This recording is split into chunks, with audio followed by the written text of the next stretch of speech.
Seeing as September is getting closer and closer, I want to talk about the progress on the summer patch.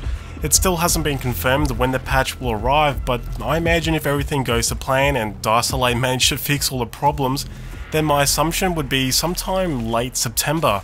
However, like I just said, there has been some serious issues. I believe people with the 7 series Nvidia GPUs are receiving some kind of DirectX crash error. Also, there's a whole heap of audio problems and missing textures in the Zavod night map. I was experiencing this exact problem over the past week. I would say majority of the audio you normally would hear when playing the game I couldn't actually hear, which included things like ambient noises, vehicle engine audio, and even when shooting at times it will be muted. If you are experiencing any of these issues while you're on CTA, try to leave feedback if you can. I'll leave a link down below to where you can do so. The more people that can provide data, I'm sure it will help Zavod a lot. And for people that might be worried if the summer patch will contain a whole heap of new problems, don't worry too much, because it has been said the summer patch won't be released in an unstable state, or in other words, they will delay the release of the summer patch until the problems are resolved. But apart from that, I want to show you guys the Zavod night map anyway, in terms of where it's up to in development, what's been changed, and just a few ideas I'd like to see be part of the summer patch update. And for anyone that's yet to even try out this map, there's a few general things you're going to realize immediately once this hits the retail client of BF4. Basically, the flow of the gameplay is very much a different species, almost an entirely new way to play the game. You'll find that the pace of the combat is much slower, your reliance on the minimap and audio from your surroundings will become top priority. Your favourite loadouts that you typically would just use in this game need to change. Like I said, the map forces a completely different playstyle in BF4, and for a game that's almost 2 years old, that's a great thing to accomplish. I mean, yes, the gameplay experience is mostly enjoyable, but it's not completely perfect.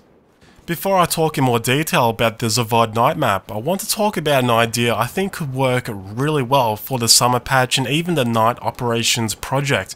For those who don't know about this, on the CTA client of BF4 there's a very special dye soldier and weapon camo that's mostly black. This is actually the Russian version, which I think looks the best in my opinion, and it's been suggested a lot in the past to bring it over to the retail client.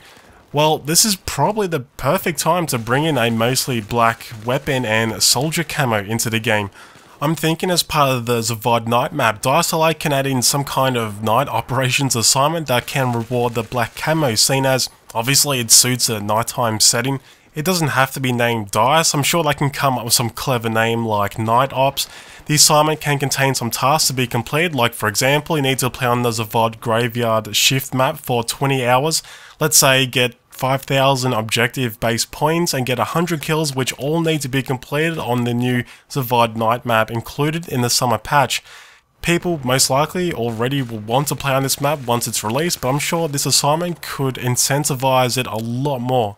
I don't know if you guys think this is a cool idea or not, but make sure to let me know. But anyway, let's talk about some of the positive changes of the map and some issues that are still currently present. You may be wondering to yourself as you're watching this gameplay, where's the ground textures, Harry? Well, like I was talking about before, this is one of the problems that I believe is still an issue. Some people have said it can be fixed if they leave and rejoin the game, but that solution only fixes it for that particular game, and when the server loads the next round, it unfortunately comes back.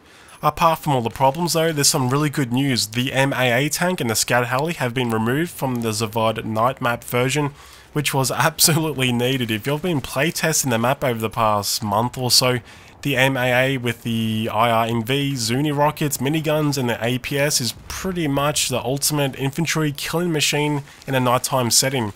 I would argue it's even more effective than the goddamn LAV, and because it's been removed, the scout heli had to go as well for balancing reasons. I know this might be bad news for the scout heli pilots, but it really did need to happen. So let's talk about some gameplay issues that I really do think need to be looked at before this map is released as part of the summer patch. First of all, the most obvious one, 3D spotting, an already controversial topic that's causing some concerns for the night maps. 3D spotting almost ruins the whole point of the map being nighttime, almost to the point you can still play without any kind of thermal vision. A lot of people on CTA have suggested to have it disabled completely for this map, or at least reduce its effect.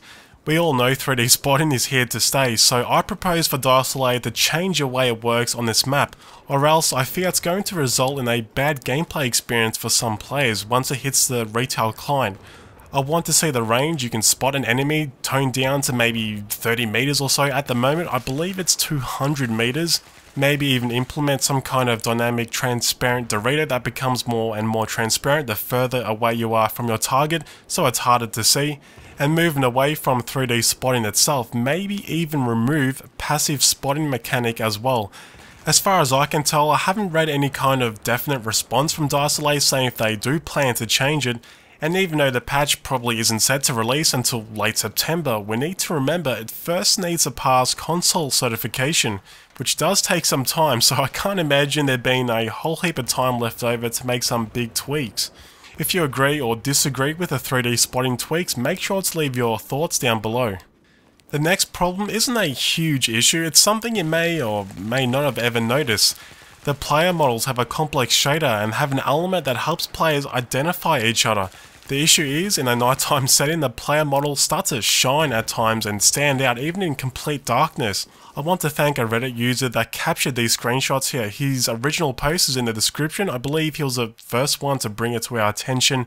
When I first read this, I honestly thought to myself, I've never noticed it, so I went into spectator mode and followed a few players around to see if they stood out. Going by this footage here, it seems like the helmet, arms, and a little bit of the back, in fact, do stand out even with no obvious light source.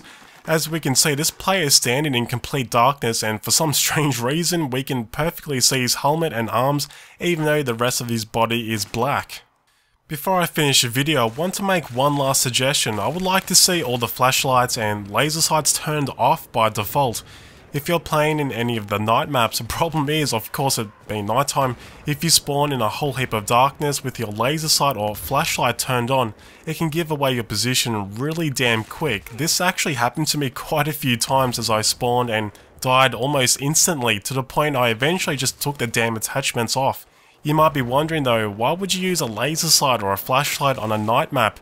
Well, the thing is, these attachments are pretty damn effective to counter the IRNV scope, and people do like to use the laser sight tactically, so only turn it on in certain situations.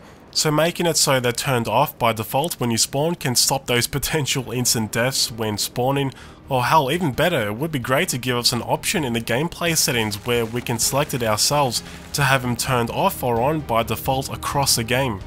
But anyway guys, that's it for today's video. Make sure to leave your thoughts down below. Do you think the night ops assignment is a good idea or not? Thanks for watching, and I'll see you in the next video.